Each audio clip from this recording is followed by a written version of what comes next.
In this video, I'm going to show you how to adjust how your asset is presented in the Needle Cloud dashboard and to others.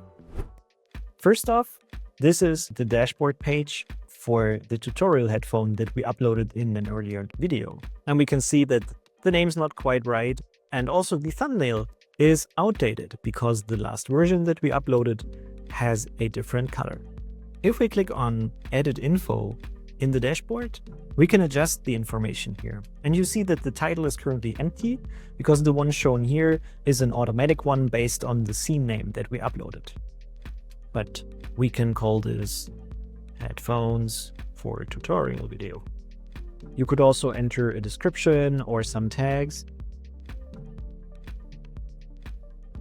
And if we save these changes now, there's the new title. We can also update the thumbnail. And for this, I'm going to make a nice screenshot of this asset, how it currently looks.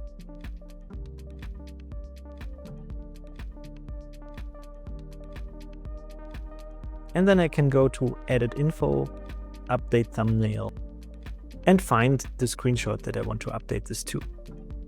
Then just click on Upload, and this will update the thumbnail both in the Needle dashboard and when you're using this page somewhere else, like if you send it to someone in Slack or Discord or embedded in a Miro board, then this is the image that will be shown first.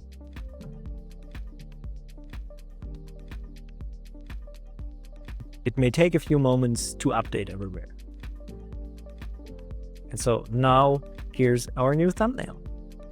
To show you how this looks, we can copy the main URL from the asset here, and now we could send it to someone.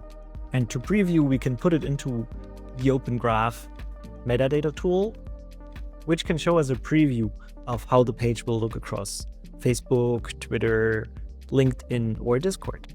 So our new thumbnail is used for all these pages automatically.